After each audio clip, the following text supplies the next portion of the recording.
Hello दोस्तों, जय श्री कृष्ण, राधे राधे। मैं हूं आपकी सरिता देवी। स्वागत करती हूं आप सभी का अपने यूट्यूब चैनल पर। तो दोस्तों, आज मैं लेकर आई हूं चुटकुला गीत।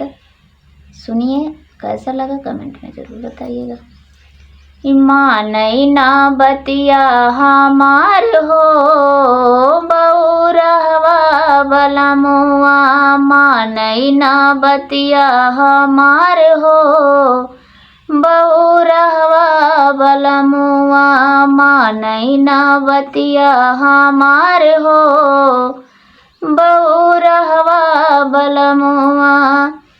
हाँ कई कपठयो मैं गैया भैंसिया, हाँ कई कपठयो मैं गैया भैंसिया, गैया भैंसिया हो गैया भैंसिया, हाँ किया बन कैसियार हो बउरहवा बलमुआ, हाँ किया बन कैसियार हो बउरहवा बलमुआ, मानई ना बतिया हमार हो बउरहवा बलमुआ, मानई ना बतिया हमार हो बउरहवा बलमुआ, मानई ना बतिया हमार हो बउरहवा बलमुआ।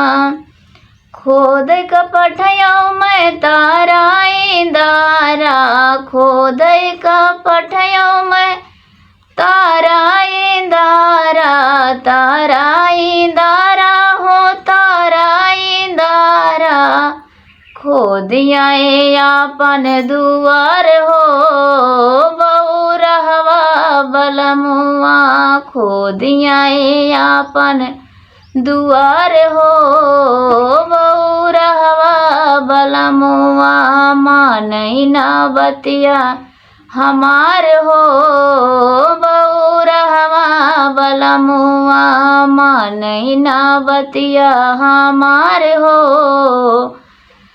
बउरहवा बलमुआ।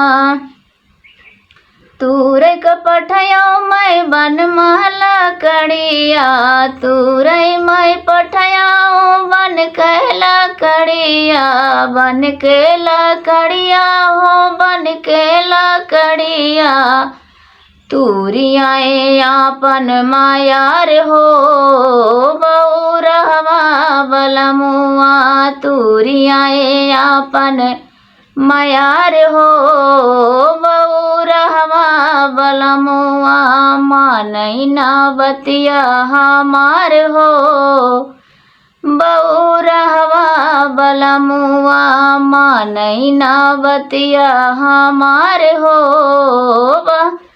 बउरहवा बलमुआ।